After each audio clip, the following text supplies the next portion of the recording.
Þetta verkefni 5 í Excel. Ég ætla að halda áfram þar sem frá var horfið. Ég var búin að bæta inn línum og dálki hér og skrifa teppi og hægjendastólar núna og búin að skrifa inn tölurnar hér. Þá ætla ég að reikna út, til að fá út verðið með virðisaukaskatti. Verðið 15.000. Ef ég margfalda 24,5% með þessu, þá fæ ég út virðisaukaskatt, en ég ætla að fá það út í einu lagi.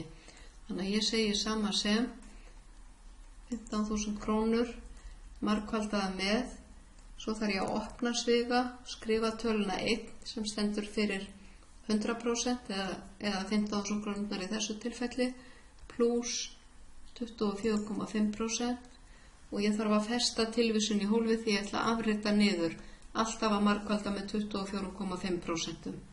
Þannig ég tek hér á F4 og loka sviga, pluss og mínus skipta liðum eins og í venjulegri stærðfræði, þannig ég þarf að setja sviga hér utanum og ég ýti á Ctrl og Enter. Þannig að virðisaukaskatturinn 3.645, en ég lagði 15.000 krónurnar aftur við, þannig að þá fæ ég verðið eins og það með virðisaukaskatti. Og ég get afrita formúlan niður af því að ég festi tilvísun í F3.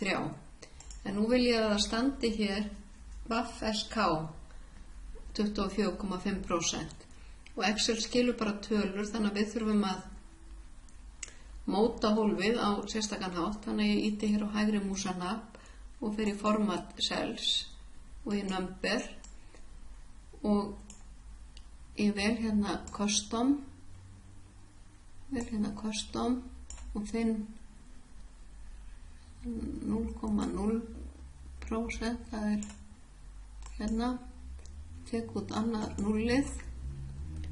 Svo ætla ég að fara hérna fyrir framan tölurnar. Ég held niður í Shift og ýti á 2 og skrifa VAFSK og svo ýti ég aftur á Shift og 2 og orðabil. Og þá sjáu þið hérna í sýnishorninu að í hólfinu, og ef ég vil hafa punkt hérna eftir VAFSK, réttara, þá ger ég þetta svona.